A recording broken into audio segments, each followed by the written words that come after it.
Welcome to the Orange Hammer Podcast. My name is Corbett Storick. I've been a licensed general contractor for 8+ years, specializing in new construction, renovation, furniture building. I'm the son of an architect and an interior designer, and I've been surrounded in this industry since birth, watching all aspects from concept, design, build, punch list, and of course, all the problems that come up in between. In my time in Durham, North Carolina, I've noticed a significant gap in knowledge between homeowners who need work and the people who do the work. On this podcast, I hope to break down the process of homeownership from the perspective of both the homeowner and the contractor in an effort to help raise the knowledge of homeowners about their homes and the construction/renovation process. I hope you enjoy. If you're enjoying the Orange Hammer Podcast, or if you have a topic that you want covered, or have recently done a project, please contact the Orange Hammer Podcast. The Orange Hammer Podcast is on Instagram and Facebook. Please like and subscribe, share on whatever platform you're enjoying your podcast on. Also, check out our YouTube channel, The Orange Hammer. The Orange Hammer Podcast is proud to be brought to you by CRS Contracting LLC for all your construction and handyman needs, new buildings to renovations, furniture building, EV charger install, or even a TV mounted. You can call me, Corbett Storick. It'd be my pleasure to help you. You can find me on Instagram at CRS Contracting. WSDG, the Walter Storick Design Group, specialists in architectural and acoustical consulting. Check out WSDG.com. And Taylor Bragg, for all your artistic needs in all mediums. You can find her on Instagram at brag_about_art. That's brag, BRGG, with 2 G's. She's the fantastic artist behind the Orange Hammer logo, and she did my fantastic table painting of my podcasting table.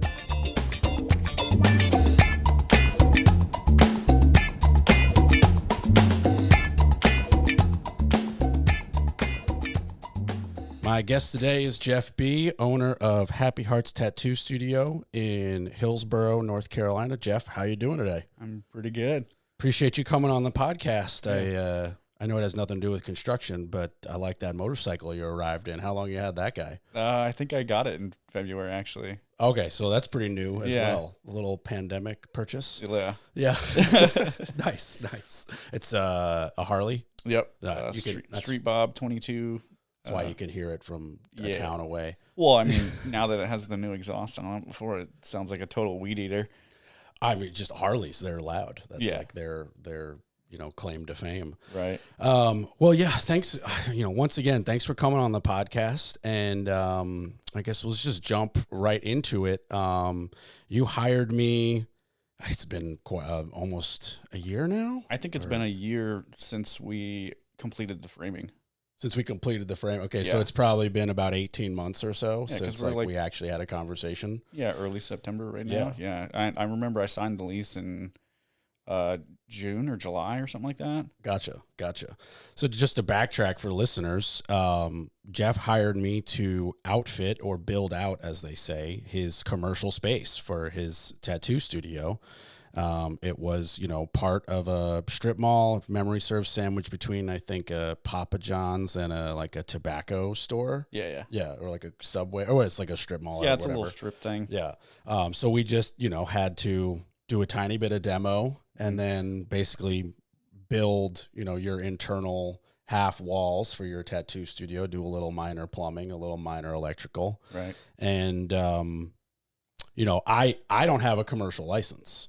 And that was obviously made clear to you, but the laws in North Carolina are pretty clear that if you are doing a project where the total value is $30,000 or below, you don't need a commercial license. In fact, you could have even acted, as your own general contractor had you had. Kinda. I mean, the landlord at the time definitely wanted a licensed contractor. Right. Okay. So that is a great point. That has nothing to do with North Carolina law. That's just your landlord and that specific specific property. spot. Yeah. And that is, you've got to do North Carolina law, and then in your case, Orange County law. also has substandard things, and we'll get into that because we had our own specific Orange County headaches together. Yes. And then once again, as you just perfectly mentioned, your landlord nobody would know until you have a conversation with your specific landlord that they want you to, for the record, wanting a licensed contractor is not exactly that much of a stretch. Right.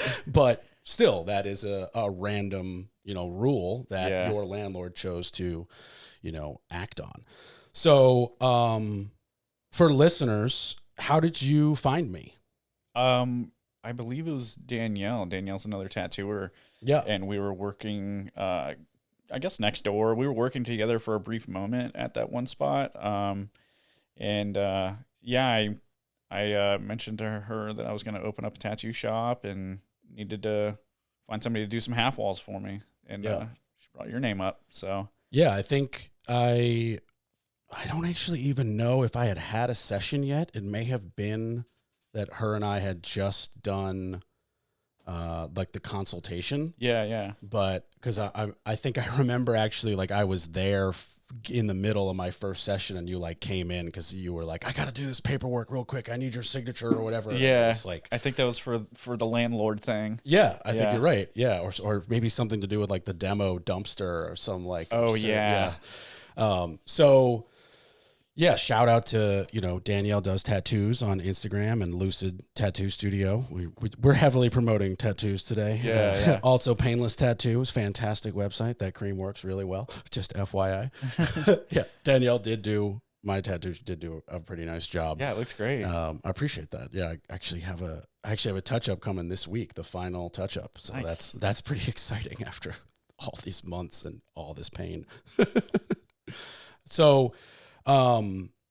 After Danielle gives you my information out of curiosity, do you then like look me up, research me in any way? Yeah, I checked out your Instagram and saw some of the things you were doing. I mean, you were obviously doing residential stuff. So, but because Danielle brought you up, I would, just try and give it a shot, see if you would do commercial stuff. And, it was your first commercial thing. Yes, that is true. So. Yeah. Hopefully it worked out a little bit, No, I mean, obviously it worked. I just am curious because, on some previous podcasts I've talked about, how you find your people. Yeah. And that's kind of a little bit, or a lot of it, I should say, of what this podcast is trying to do is just like bridge that gap a little bit of how somebody who has no idea where to start calls somebody like me. Right. And that, word of mouth from your, friend / coworker was enough with just a little bit of an Instagram search to be like, okay, well, this guy clearly knows how to frame walls or whatever. Let's have a conversation. Yeah. And I, it was my first commercial job. And honestly, as far as commercial jobs go and as far as clients go, it was a breeze. It was really just Orange County as an entity that simply just made it unnecessarily difficult. Yeah. Because, I mean, we had pretty standard conversations of, you drew me a plan that was, obviously no one has, for those who haven't been there and there's no visual, but it was like cubicles, basically. You needed a couple cubicles and an existing bathroom. You needed to open the wall so that we could pipe in another sink to clean your tattoo stuff. Like we're not reinventing the wheel here. I mean, we didn't have to build load-bearing walls or adjust the roof or change doors or windows or any of that stuff, So it was nothing I couldn't do, obviously. And, the materials that you needed to pick, you picked and whatever, and all my subcontractors. But, man, I mean, from day one, Orange County was just like unnecessarily troublesome. I mean, they didn't have their website functioning correctly. They didn't have in-office staff members. Right, because this was post-COVID, so a lot of people This was weren't like there still. This is like middle COVID. And all the offices were shut down. Right. But if your office is shut down and you have no way for me to digitally give you money, what are we doing here? How do you want me to pay the fee? Like it was like the blind leading the blind. And I'd get someone on the phone who would tell me to go to an office, and I'd go to an office with a piece of paper that says closed for the pandemic. And I'm like, hey guys, shut up and take my money. I just want a building permit. Yeah. And then the demo thing, I mean, that was... Yeah, just using the word demo threw us through a huge thing. Yeah, so your space had one non-load bearing wall that was just dividing the front space from the back office, basically. Yeah. And we needed to get rid of it. Right. And it was just some sheetrock and some metal studs. It didn't even go through the fake ceiling tiles. It was like so insignificant. Yeah. But Orange County, once we put an X on that existing wall and wrote we're taking it down, Yeah. they went, oh, well, we need an asbestos test. For a place that was built in 2003. Yeah. And they wouldn't let me just like let my demo dude park his dump trailer. Yeah. Without some like, I honestly can't even remember what it was. It was some like registration fee with only Orange County. Oh, it's because your dumpster guy wasn't registered with Orange County. Yeah, he works all over the triangle, Right. Raleigh, Apex, everywhere. Yeah. Durham, no problem. Goes to dumps, no big deal. But and like we weren't even, I don't even think he was taking it to an Orange County dump. Just like once we wrote demo, they were like, oh, well, we need an asbestos test and we need somebody in our system to do the demo haul. Or like we just won't give you the permit. Yeah. And I was like, oh, wait, the demo's done already? Like, wait, what? Like, I remember, luckily, I called my friend Jim Lewis, who is kind of also in the circle of people of his son is a tattoo artist. And he was like, yeah, I've got an asbestos guy, and I got the asbestos guy on the phone. I wish I could give him a shout out. I honestly don't remember him. And he laughed. He was like, I've had to deal with this before. You know, we'll be there as soon as we can, and we'll, you know, for $200, we'll test a piece of sheetrock and provide you with the paperwork. And I was like, thanks. You know, luckily he was like sympathetic to our situation, but man, talk about just like Orange County red tape for no reason. Yeah. Yeah. It very much turned me off to simply just working in Orange County. Yeah. Whatever the project even may for be. residential or anything. Like, apparently, I guess you might have told me this, but or maybe I did the research myself, but apparently you need to have a licensed electrician to change out a ceiling fan in Orange County. I mean, that's absurd. You're undoing 3 wires, maybe a traveler, and then hooking it back up to just swap out a fixture. You know, you need to have a licensed electrician. I mean, in Durham, I mean, if we're going by the technicalities of the rule of written law, you need a permit for that in Durham. Really? Yeah, you need an actual permit to do any electrical work. Wow. Yeah, it doesn't make any sense. Yeah, it absolutely makes no sense. Now, the funny thing is Durham will require you to get a permit. Yeah. But then, even though none of it makes sense, it makes even less sense that you're required to get a permit, but they then will not make you hire a licensed electrician. Like, you could do it as your homeowner. Really? Maybe I'm getting that mixed up. Maybe you need to have the permit in Orange County as well. I don't know as much about Orange County. Yeah, right. Because I have done 2 projects in Orange County, and one was a residential house for my best friend / partner, and we basically like built the house ourselves together, and he just kind of handled all the paperwork side. Yeah. And I was just like, here are all my subs, and I know how to build a house, and he did all the electric himself. Yeah. So obviously building a new house, you need a permit. So that was like, you know, a no-brainer. I think he got away with doing stuff himself because it was his house. So that changes things. When you're doing residential work, you can do your own work as long as you're going to live in the house for, I believe it's either 1 or 2 years before you sell it. I think it's 2 years. Yeah. Before, like, if you're planning to do it as like a flip, right, you have to like, okay, I did it. Now I got to like live in it so that you can fix anything that you screwed up. Right. He didn't care because he's like, I'm living in this till I die. He was like, this is my wife's like final home. And I was like, cool. Well, nice. Either way, we hired a framer. Yeah. Yeah. I mean, for your job, we hired a framer. I mean, we did. Yep. You were definitely on a budget. I mean, everyone's on a budget. That's not what I meant. I meant just like everything and anything that you could do. Mm-hmm. You were like, let me try to do it so that we could save some money. Yeah. So I know, obviously, like my crew came in, we did the demo. Yep. We did the plumbing. Yep. We did the electrical. Yeah. We did all the metal stud framing because it's a commercial space. Uh-huh. And we sheetrocked, and I believe we got you primed. Yeah. I did the painting. I scraped up all the old tile and sealed the concrete myself. Yeah. And then I think you and I actually together kind of did the like bracket shelving in like the printer zone. Right. And then under the front desk area. Yeah. And then we laid the top of that down too. The butcher block that we kind of like for where like your like checkout spaces and your shirts are. Yeah. So we kind of did it a little piecemeal, which I mean, it is slightly unorthodox, but at the same time, I was like, okay, if you really just want to paint this thing yourself, like I can just ask my painter to not, like give me a price for primer and no paint, and well, I could. Hindsight 2020, I probably should have hired you guys to do the clean room and the break room because that's still not painted. Oh, really? Yeah. Yeah. Well, I mean, priorities, I guess, it's the clean room, it's the break room, the customer space looks good. Right. Yeah. I went there.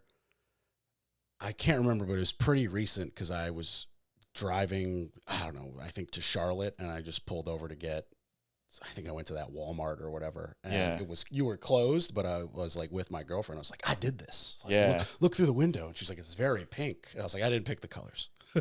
And your dad stepped by too as well. Oh yeah. Yeah. when you guys were doing the baseball game. Yeah, that was pretty cool. Yeah. My parents were just like in town, and they were like, yeah, well, let's go check it out. Yeah. I mean, they were and are, just proud of me for branching out to a commercial space. Right. Which again, I mean, other than working with Orange County, it wasn't bad working in a commercial job. It's definitely a little different. Yeah. I was pretty fortunate that my plumber and my electrician have both licenses, which I didn't know because we simply just have only done residential work. Right. But that would have been a bigger hiccup, obviously, if I had to like start hunting for a commercial subcontractor that I had no relationship with, because that just becomes difficult. Right. And then, so I mean, we do the project. If memory serves, we come in just a hair over budget, but that was mostly because I think we upgraded the butcher block, and there was just the little hiccup with the plumbing. Yeah, I think it was just the whole adding the extra sink thing. Yeah, which kind of, to detail a little bit, that kind of further down the rabbit hole of just like Orange County being a little like, I don't 100% remember. Was it like two different departments who didn't really know how to read the rule gray area of like how many sinks you need? It was literally one health inspector. It was just like, gung ho, trying to do everything that they wanted to do as far as like making it like the tip top, And just to refresh my memory, like we had to put in, which we did, extra room that had a sink so that you could properly have a sanitation station to clean your utensils, to tattoo, needles and stuff. You want to be clean. You want to be clean too. You don't want to be the scurvy outbreak tattoo shop. Right. And she wanted to force you, even though it wasn't required technically, to have individual sinks in every tattoo booth. Was that it? Initially, yes. But we kind of made a compromise and just adding the extra sink, because originally we were just going to do the kitchen sink with 2 bays on it, one for utensils, one for hand washing. And then she was trying to get us to install that sink in the hallway and recess it into the wall, which before it was just installed into the hallway. Can't do that because it's going to compromise our handicap accessible hallway. Right. So she was like, well, then recess it into the wall. Well, I'm not doing that because that's going to add so much more money. Like hundreds of dollars of plumbing. We were not. Also, that wall, there's like, to get the plumbing to that wall, people have no idea what we're talking about. To get plumbing to that wall would be like jackhammering up a cement floor to get a sink, like to get the drainage pipe. Like, it would be insane. Yeah. And not only that, she also wanted me to add a floor mop sink somewhere in there. Right. The mop sink. That was going to be another headache as well, having to drill through the concrete and then run plumbing from inside to outside. Yeah. I mean, that's like serious jackhammer That's like real jackhammering up like several inches, several Right. feet of cement. Yeah. Yeah. I think we were pissed and nervous enough when we heard that we actually went as far to get my plumber out there to think about pricing that. Yeah. And then we were finally like, okay, we need to talk to someone above her. And like, Right. we got this approved already. Because Yeah. we went through the correct channels. Like, Yeah. not, obviously people are like, well, just do what the rules say. Well, yeah, we were in rule compliant when we added a second sink, and then we added a third sink because there was a sink in the bathroom, everybody. Yeah, but technically, if you look at the statute as far as like tattooing goes,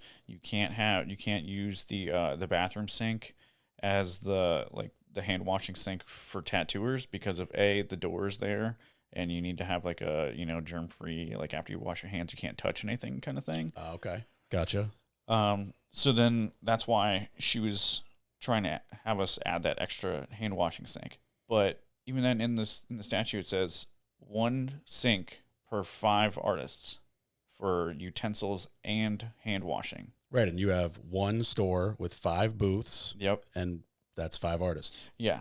So adding the extra, aside from the kitchen sink that we were originally going to do, we didn't really need that other hand washing sink. Right. So she gave you this whole, like, I mean, that's why we got away with it, or not got away with it. That's why it ended up kind of in our favor, because we were like, where's the ruling? And there wasn't one. Yeah. It's clearly, just like you said, 5-to-1 was the ratio. And you have 5-to-2.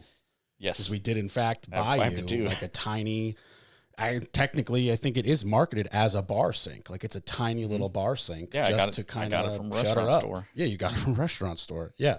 I remember. Yeah. Getting that little tiny, and I was like, I remember calling Tommy, and I was just like, hey man, you could just like hook that other drain into that other drain. He's like, yeah, we could do that as long as it's in the same room. Yeah. I was like, well, we're working on getting it into the same room. Yeah. Even after we installed that sink and the health inspectors came, they still wanted to pick apart the sink because it wasn't like a hands-free kind of sink where you, like the doctor's sinks where you can like push your knee onto the sink and it turns on and turns off. Oh, yeah. Okay. And then there was like no splash guard, so they were worried about the water splashing onto the laminate countertop or whatever we did, the Formica. Yeah. Yeah. So I mean, you're an experienced tattoo artist. I Right. mean, are these legitimate concerns in any regard?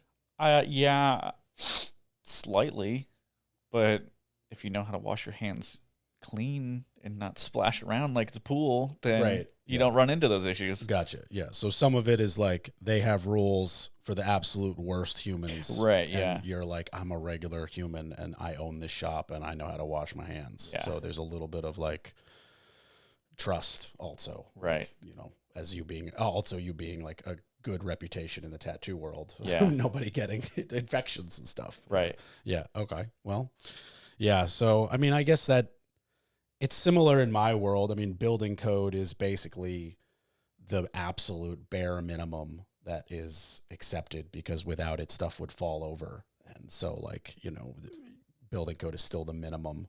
Right. People build beyond that, obviously, to make it bomb proof and super strong. So I guess it's a similar aspect of like, they have the minimum requirements of that, the 5-to-1, but still, I guess she was like, it would just be cleaner, Yeah. So I guess, I don't know. It's easy to like Monday morning quarterback now. I mean, you've been open for a year. Right. And they still have new health inspectors coming through, training them at our facility because it's so clean. Say that again? They have new health inspectors coming to our spot, our shop, because it's so clean, and they're training them there. Every time they come, do you ask them to train the people who look at the permits on day one who approved our plan with one sink? Yeah, no. What? Yeah. I'm still baffled by it. Like, why are they bringing people here? Because honestly, like them bringing the new people just prolongs our whole process of getting inspected, because we just want to get back to tattooing at the end of the day. We don't. They usually come during the day too. You're not tattooing currently? You're not? No, we are. Yeah, Oh, we you just meant had back in the day. Yeah, we just Oh, had our okay. 1 year renewal. So the health inspectors come whenever we have a guest artist. They come. Oh, okay. Yeah. Okay. I'm unfamiliar with like what it's like to operate a tattoo, parlor. Is it parlor? Shop, parlor, Tattoo whatever, shop? Okay. however fancy you want to get with it. It I could be a honestly- tat shack for all you want, Tat Shack. We're gonna use Tat Shack. We're gonna bring that back. Okay, so I've never operated a Tat Shack. So when you operate a Tat Shack, now I gotta say it every time. When you operate a Tat Shack, you just said you need a health inspector every year. That doesn't seem that insane. Yeah, that's You an want annual thing. Restaurants to be inspected, but every time you get an artist. Yeah, so like they do temporary permits for guest artists that last like a week to 30 days. And so that is the artist does that individually, or your shop houses the artist and you're responsible? So we house the artist and they're responsible for paying it. That's just how we're doing things. Okay. So Yeah. John Doe comes to you and is like, "Oh," and you're like, "Okay, well, Yeah. this city's going to charge me $300. Give me $300 to pay for that fee." Well, And you can tattoo. annually it's $400 for us, and then for the guest permits it's $100. Okay. I just Yeah. made up a number, but yeah, gotcha. Okay. Yeah, so like they fill out the paperwork, submit it with $100, and then it has to be 30 days prior, Gotcha. or else they like raise hell about it. So do you have a booth dedicated to travel or guest artists, traveling Yeah, artists? for right now. But we're looking to hire somebody. So that booth will be filled up. Okay. But what's to say that I just take a vacation for a week or whatever and not tattoo, and they come and tattoo in my booth, Gotcha. Yeah. And is that like how far out does one, for the record, this is just my genuine interest, how far out would you like be arranging that? Or is it one of those things where like you get a text from a friend who lives in Chicago and they're like, "I'm thinking about North Carolina next month. Can I guest spot?" Or do you Yeah. like, "I've got dudes lined up for 6 months"? It's either that or like I'm out there looking for people to come because I like their work. I think they would be a good fit for us or whatever. Okay, so you, for lack of a better term, recruit / headhunt. And Yeah. You're like, "I want you to be under my, you're who I want working for me." Right. So okay. Gotcha. Wow. And what's your like range of how far you're willing to go recruit somebody from? As long as they want. I mean, who wants to come to a little town called Hillsboro? Oh, okay. I guess But- that's part of the thing. Yeah, because I mean, we've put a hiring ad out and all that, spent money on the ad, and basically got a bunch of scratchers. And for people who don't know what scratcher is, it's just like an unexperienced tattoo artist that's just like scratching the lines in you because, Right. yeah, And obviously you're not like a training school. You need some Right. you need an artist who's ready to rock. Yeah. So it's difficult to get somebody who, I don't know, hypothetically is like tattooing in Brooklyn to be like, "Yeah, I want to leave Brooklyn to small town Hillsboro," 'cause Right. that's where the spot is. Like, even if they love your shop Yeah. or they love your style, like that's hard. So are you more like looking, I mean, Hillsboro's a small town, so I don't even know, like, are you looking in smaller towns for artists? To yeah. try to be So like, we just did an interview with a guy yesterday. He's in Fayetteville. okay. So I mean, it's pretty local. Yeah, but he's couple new, hours. so hopefully that'll bring him over, give him some experience and all that. Is that a guest spot or like an actual employee? So how we do like the hiring process is guest spot first, and then if it's a good fit, then we proceed with the hiring. Okay, gotcha. It's like a trial run. Right. Yeah, okay, I gotcha. So have you had any guest spots where it's purely just like, "I brought in this famous dude because he's like famous in somewhere that's a big city and nobody around here would be able to get tattoos from him, so I brought him in just for like a couple weeks"? No, we've only had 3 people, one from Michigan, one from Florida, and then one from New York. Okay, cool. Well, to everybody listening, Happy Hearts Tattoos in Hillsboro, North Carolina. Apparently we're making waves in Michigan, so Making waves in Michigan. Hey, there's people in Michigan. We don't discriminate against any of the states. yeah. North, south, east, west, we're good. So I think the last part, to just go full circle on the tattoo build, was we finished your job. It was great. It was like 2 weeks, 3 weeks. I mean, without the hiccups of the permits and all that stuff, the whole job probably would have taken 3 weeks. Oh, in the total. actual work was not, it was, that part I had down. It was just Yeah. paperwork where I would text you and be like, something I had no idea about because I've never worked in Orange County and I've never done commercial stuff. Like, sorry. And you'd be like, not really your fault. Just let's figure it out. But it was then like, we finished the job. The job is great. We get that final inspection. Yep. I'm not about to dig through my computer right now, but I'm like 95% sure that I got and sent you the CO, which for those who are listening stands for Certificate of Occupancy, which is you passed the last everything. Here's your piece of paper. Have a nice life. Pay your property taxes and we don't have problems is basically how that ends. Yep. And then several months later. Yeah, it had to have been at least like 6 months later. I mean, you did your pink paint. You moved in. I think you had your T-shirts up. You may have already been tattooing. Oh, yeah, we were definitely tattooing. You were definitely tattooing. And I believe it was maybe an email or a legitimate letter in the mail that was like, the gist of it, for me to paraphrase, was, Dear CRS Contracting, you as the contractor on file of record is responsible for the illegal actions of Happy Hearts Tattooing, like occupying the space before a certificate of occupancy was given because of a backflow a backflow test. A backflow test. Yeah. Now, I shouldn't say this, but I'm going to say it live on air because I'm trying to just be 100% honest with my life from now on. I don't even know what a backflow test is, dude. What is a backflow test? Apparently it's a test to see if like sewage runs back into the space. Okay. I guess backflow. Backflow. Okay. It's or not like not just enough. sewage, but just like wastewater. So I mean, whatever Right. comes out of the drain. Gotcha. To make sure in like a hurricane or if there's a stoppage, it doesn't come back in and literally flood feces or Right. human shit on the floor of your tattoo parlor. Yeah. Gotcha. Okay. So, but just to reiterate, and I know people can't see us laughing right now, but the building was built in 2003. 2003. Yeah. Okay. So it's not even 20 years old. Yeah. Obviously, with these functioning businesses in every other space other than this one relatively small. I mean, the Papa John's was bigger. The smoke shop was bigger. Yeah. Like, clearly, there is no backflow issue. Yeah. Like, what? Okay, and then how, in all that is even in existence, how do we get a certificate of occupancy?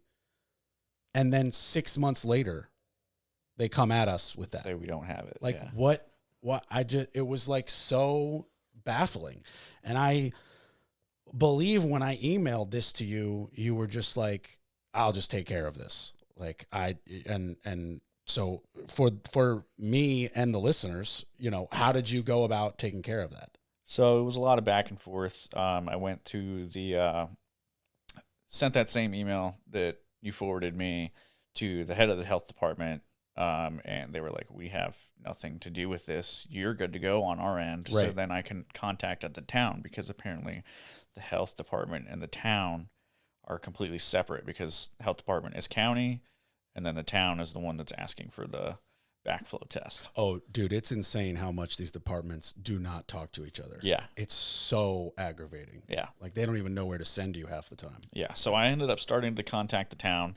Had to jump through like 4 different people to get to who I needed to talk to. And then the guy apparently showed up one day when I wasn't there. And, you know, I guess from what my employees were saying that he was just a little rude or whatever. But when I talked to him, he was completely fine. He was willing to work with me. You know, he said that like this was like no big deal. You know, he gave me X date to get a plumber to get out there and test it. Right. So we did. And then the plumber just screwed up, apparently. Right. So you didn't call me because I don't remember this at all. So obviously it wasn't my plumber. So you just get a random plumber. Yeah, I'm handling it. You So know. how, you know, because this is, again, part of why I'm starting this podcast. How did you find that plumber? So the guy that's in charge of the backflow thing in the town gave me a list of like certified people that they use to do the backflow testing. And then I just, flipped through the list, see where everybody was at. I was trying to keep it local. So I found somebody that was in Hillsboro, contacted them, did that. And then the guy comes, tests it, no big deal. We pass. The problem starts when he doesn't submit the paperwork. Okay. So that's, for the record, for listeners, that is not a bad way to go about finding subcontractors, getting an approved list, and then going by geography, local, working with local. That's applause, by the way. Yeah. Not that my guys aren't like, they're in Chapel Hill, but whatever. It's not the point. And so doesn't even screw you over. Doesn't like mess up. He just, pure clerical, just forgot to submit it in. Yeah. So apparently the guy that does the backflow testing for the town or is like in charge of overseeing that, he said that little strip where we are, where the Papa John's, us, the tobacco store, we're not in their computer database system that has all of the up-to-date results or whatever. Okay. So even though it's a relatively modern building, they either change systems or whatever happened for whatever reason, it's not in their digital system. Yeah, so it's non-existent. So they have to open a whole new file or whatever, and the only way to do that is with them and the plumber that tested the property. The guy who came out. Right, the guy who came out and forgot to submit the paperwork or didn't because of that whole issue. Oh, so like for all you know, he tried to submit it online, right, and it wasn't there because there's physically the residences doesn't exist in their system. Oh, yeah. Okay. So I didn't, I told him, I was like, hey, I got the place tested. He was like, okay, cool. Haven't heard from for 3 weeks or so. Then he calls me back. He said, hey, so did you ever get it tested or whatever? And I was like, yeah. Here's the plumber's number. Then they contacted each other and got that all squared away. Gotcha. Yeah. And that was just filing paperwork and in reality, because you passed, obviously. Yeah. And then another 2 weeks after that, then I finally got an email saying, okay, now you have your certificate of occupancy. And the funny thing is I never got that email. Really? As the contractor on file, who they emailed to be like, you are at fault for legal action. They then never sent me what the hell that email they sent you. So I mean, once again, just like we're just ripping Orange County in half right now. Get your shit together. We're trying to build homes in your lovely county. Like, what is going on? Yeah. And now, so to completely change gears, I think the last time I saw you was at your new home.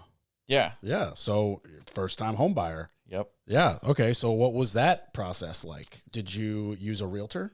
I used, I guess it's a realtor. How'd you find that realtor? My mom. Oh, okay. Yeah. Is she the realtor or she found the realtor? No, my mom like worked with this lady and I guess she like took a realty in the side hustle, Gotcha. That's a common tale. Yeah. So that's how we ended up doing it, how the housing market was just so crazy. Oh yeah, still kind of is. Yeah. We've been there for a year and a half now. I guess that was at the end of 2020. Yeah. I mean, December. it was still kind of like height of the pandemic. Yeah. We didn't close until January. So the first of the new year, 2021. Right. Yeah. So you're not even, you're well under 2 years still. Yeah. Gotcha. So you have the equivalent of family friend as a realtor. So you don't have to, double check your research. You've got a good trust factor. That part you can breathe easy. Was she, did she do a good job as a realtor? Did she hunt for you? Was she talented?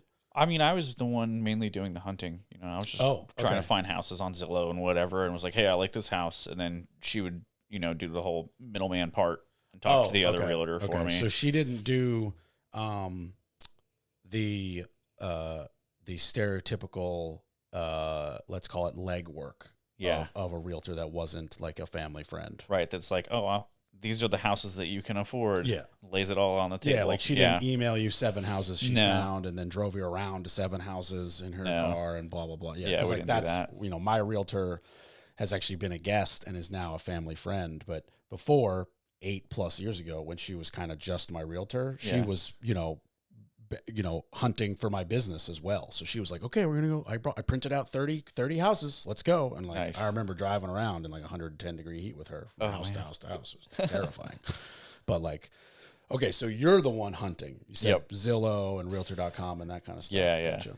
So I take it like, you and your wife just have a conversation about what y'all are looking for, and you just start hunting in everything that clicks, whatever those boxes may be in, I'm assuming, whatever price range may be for you guys. Yeah. I mean, mainly I was trying to find something that had the garage, but I had to settle for a shed. Right. But the main reason why we bought this property was because it was in the same county where my son was already going to school. So like changing schools wouldn't be that big of an issue. It was just one exit away from where my mom lives. It's literally across the street and 2 houses down from one of my friends. So It's not far from your work. Yeah, it's literally 0.3 miles away from work. It was just like the golden goose at the time. So like the one box of no garage was easy to not check when you're like, well, look at everything. Yeah, It's I mean, I still have 2 compromise. Harleys in there and 2 pit bikes. Yeah. So yeah, there's plenty of room in the shed. Yeah, but gotcha. A garage would definitely be a little bit nicer. Yeah. And I think when I came to that house, you had done nothing.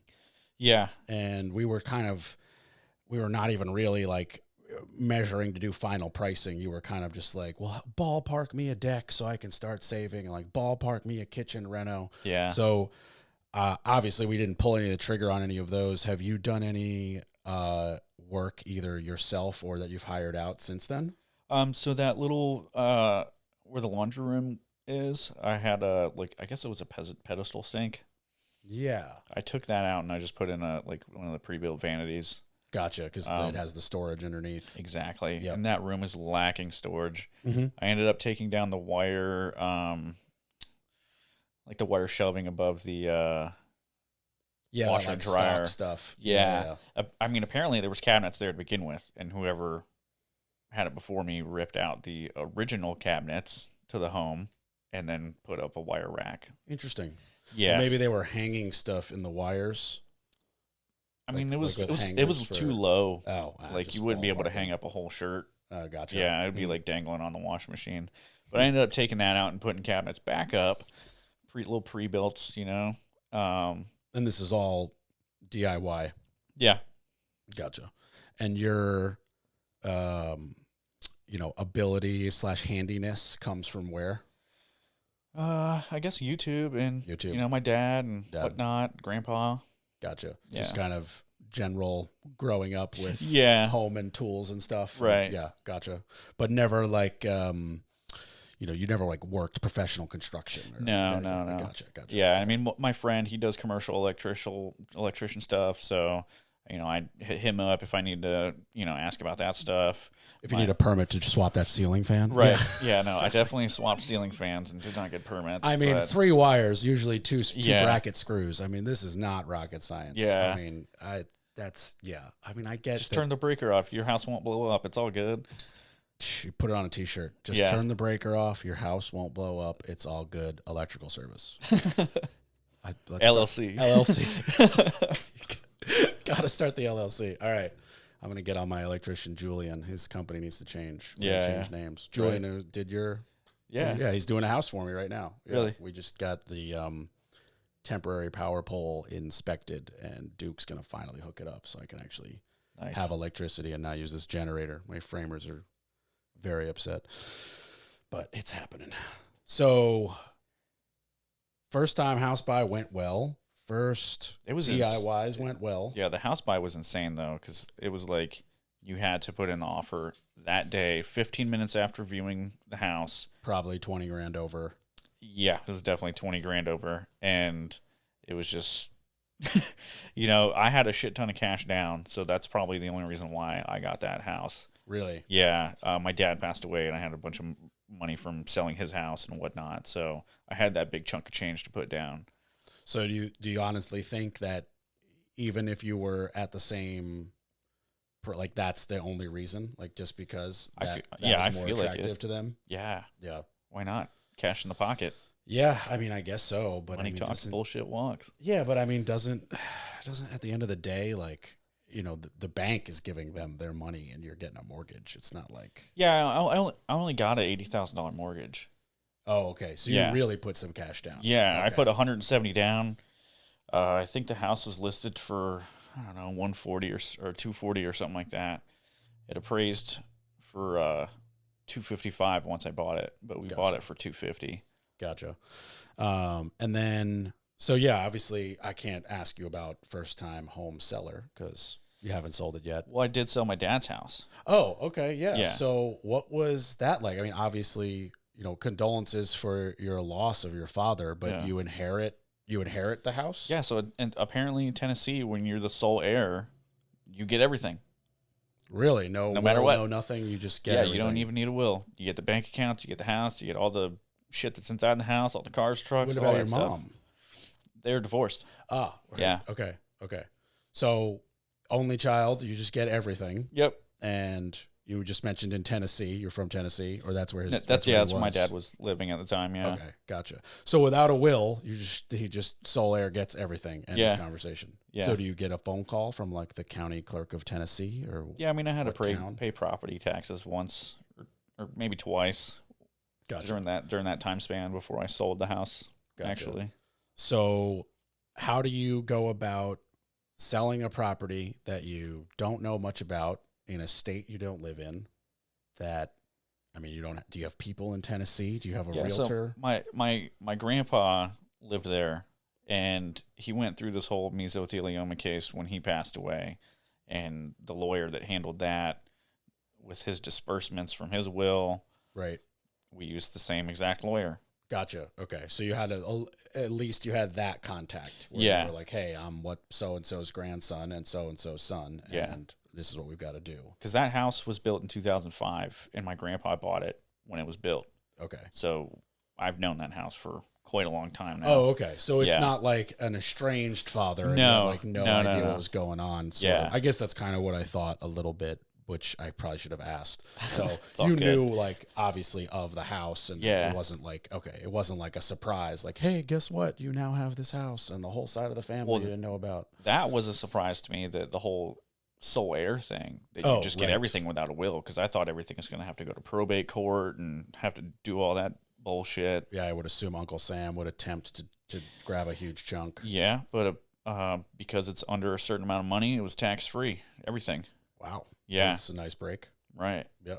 So that's, you get to thank Pops, I guess, for your house now. Yeah. Yeah. Hey. Thanks for the house. Thanks for the shop. Hey man, if you're going to take some inheritance and buy a house and start a small business, I think your Pops would be okay with that. That's better than like cocaine and a Lamborghini. Right. I think you're making some good choices, man. It's a nice house. It's a great shop. You work for yourself. That's pretty cool. Yeah. Not a lot of, how old are you? I'm going to be 30 in December. Okay. Not a lot of 30-year-olds get to say that. So like, that's pretty awesome, especially with the housing market in North Carolina. I mean, I know friends my age who are like, well, I'm just going to rent till I drop dead because there's no way I could buy a house unless I have 11 roommates and still am married. I'm like, okay, yeah. And each of us need to have 20 grand down. Right. Yeah. Exactly. yeah. And it's a 1 bedroom. Yeah. Yeah. Well,